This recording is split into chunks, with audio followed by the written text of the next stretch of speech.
안녕하십니까, 눈먼카고입니다. 최근 해상운임이 폭등하고 있습니다. 지난 방송에서 부산발 40피트 기준으로 LA가 5,000불, 북유럽 주요 항구가 6,000불, 미국 동부가 7,000불로 운임이 올라갈 것이라고 했는데 지금 그 수준으로 가고 있습니다. 먼저 지난주 1월 12일 상하이 운임지수를 보면 북유럽 20피트가 3,100불, 지중해가 4,000불 수준입니다. 대체로 유럽 지중해의 40피트 운임은 20피트 2배보다 조금 낮으므로 대략 북유럽이 5,500불, 지중해가 7,000불 정도 된다는 거고, 실제로 한국에서도 일반 운임은 그 정도 합니다.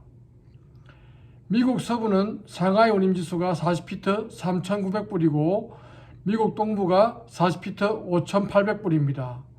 그 전주보다 미국 서부는 1,199불이니까 1,200불, 미국 동부는 1,882불이니까 거의 2,000불 인상된 겁니다. 한국에서 실제로 형성된 운임은 LA가 4,000불이 넘고 뉴욕은 평균 6,000불 정도 됩니다. 파나마 운하를 통과하는 선사는 6,000불 이상이고 희망봉을 돌아가는 선사는 상대적으로 오래 걸리니까 6,000불 언더입니다. 미국 동부 항로는 파나마 운하를 통과해야 하는데 파나마 운하청이 대형 선사에게 통행권을 먼저 주면서 우리 국적선 HMM이 속한 D-얼라이언스가 파나마 운하에서 대기하는 것보다 차라리 반대편으로 가서 수에즈 운하를 통과하기로 했는데 수에즈 운하 상황이 급박해지면서 희망봉을 돌아서 미국 동부를 가고 있습니다. 대신에 항해 일수가 길어지므로 일주일에 한 번씩 선박이 출항해야 하는 것을 맞추려면 추가적인 선박을 투입해야 합니다. 유럽 항로의 경우에도 역시 수에즈 운하로 못 가기 때문에 희망봉을 돌아가야 하고 역시 추가적으로 선박을 투입해야 합니다. 즉 미국 동부 항로, 유럽 지중해 항로 모두 추가적 선박 투입이 필요합니다. 그런데 이제 더 이상 투입할 배가 없다고 합니다. 그래서 일부 선사는 미국 서부로 가는 배를 빼서 유럽으로 보낸다고 합니다. 왜냐? 유럽 운임이 훨씬 비싸니까요. 그래서 몇 주 전만 해도 미국 동부로 가는 화물이 도착 시간을 맞추기 위해 미국 서부로 가서 철도를 타려고 화물이 몰릴 것이라고 했는데 이런 화물은 아직 눈에 띄게 증가한 것이 없는데 미국 서부로 가는 배를 빼서 유럽으로 돌려 선박 공급이 줄어서 운임이 올라가고 있습니다.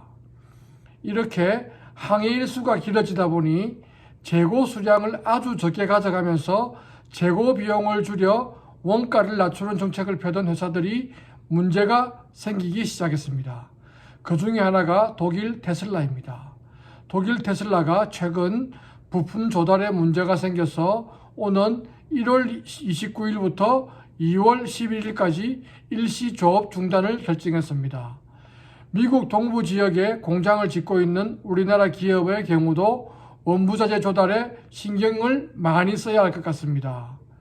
배가 추가적으로 투입되면 컨테이너도 그에 맞게 더 필요합니다.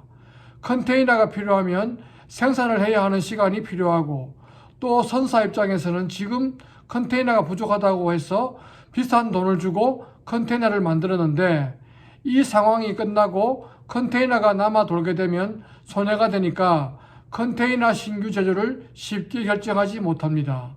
그래서 지금 컨테이너 부족할 때 벌어지는 전조 현상이 보입니다.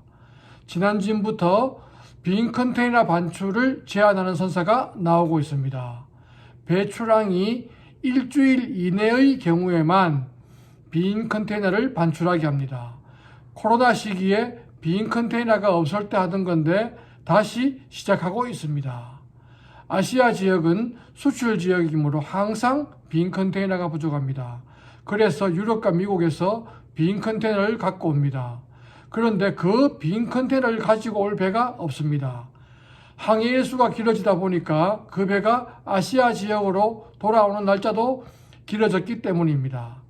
한 주에 20만 개에서 30만 개의 컨테이너가 유럽과 미국에서 들어오는데 이게 1, 2주 정도 늦어지면 어마어마한 양이 부족하게 됩니다. 선사 입장에서는 수익성이 좋은 나라로 빈 컨테이너를 많이 보낼 것입니다. 우리나라 운임이 중국이나 베트남보다 낮아서 큰일입니다. 그리고 중동이야 바로 코앞에서 드론과 미사일이 날아다니니까 보험료가 많이 올라 운임이 오르는 건 당연한데 동남아의 경우에도 운임이 많이 오르고 있습니다. 상하이 운임지수를 보면 싱가포르의 경우 몇 달 전만 해도 20피트 200불이 안 되었는데 지난 1월 12일에 309불이 되었습니다. 50% 이상 인상되었습니다. 왜 그럴까요? 동남아 지역은 유럽으로 가려면 통과해야 하는 지역인데 유럽 가는 화물이 없으면 유럽 가는 대형 선박이 가는 길에 동남아 화물도 실어서 매출을 좀 올립니다. 그런데 유럽 가는 화물이 많고 빈 컨테이너도 충분하지 않으면 값싼 동남아 화물에 빈 컨테이너를 내어주지 않고 선적도 하지 않게 됩니다. 그러면 자연스럽게 공급 감소 효과가 있기 때문에 동남아 운임도 올라가게 됩니다. 코로나 시기에 동남아 20피트 운임이 1000불 이상 올라간 적이 있습니다.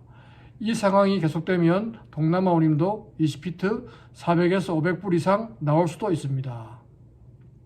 오늘 오후에 지중해 국가 조지아로 중고차를 보내면 40피트 운임이 얼마냐고 문의가 왔습니다. 그래서 모 선사에 물어보니 7,000불이 훌쩍 넘는 가격이 나왔습니다. 그래서 유럽 운임을 좀 체크해 보니 이번 주부터 또 1,000불 이상 운임이 올라갈 거라고 합니다. 선사들이 성수기 할증료를 올린다고 합니다. 미국의 경우도 역시 1,000불 이상 운임이 올라갈 거라고 합니다. 그러면 제가 맨 처음 얘기한 LA 5,000불, 유럽 6,000불, 뉴욕 7,000불 운임은 훌쩍 넘어갈 수 있는 것 같습니다. 이 상황이 설 연휴, 춘절 연휴까지 계속 간다는 데는 이견이 없는 것 같습니다. 그러므로 서플라이 체인을 관리하시는 분은 낮은 운임을 찾아다니기보다는 첫째로 빈 컨테이너를 확보할 수 있는 선사, 둘째로 선복이 충분한 선사를 잘 선택하셔야 할 것 같습니다. 설 연휴 이후에 상황이 어떻게 될 것인가? 그건 아무도 모릅니다. 파나마 운하, 스웨즈 운하 상황은 단기간에 나아질 것 같지 않은데 화물이 받쳐줄 것인가가 가장 큰 변수입니다. 화물이 받쳐주지 않으면 공급 부족과 잘 맞아떨어져서 운임이 오히려 내려갈 수도 있지만 설 연휴 이후 전통적인 성수기가 오는데 화물이 계속 나오면 한 번 올라간 운임은 떨어지지 않을 것 같습니다. 지난 코로나 때 운임 대란이 수요와 공급의 엄청난 불일치가 아니라 겨우 5%, 7% 정도의 차이였다는 것을 기억해야 합니다. 감사합니다.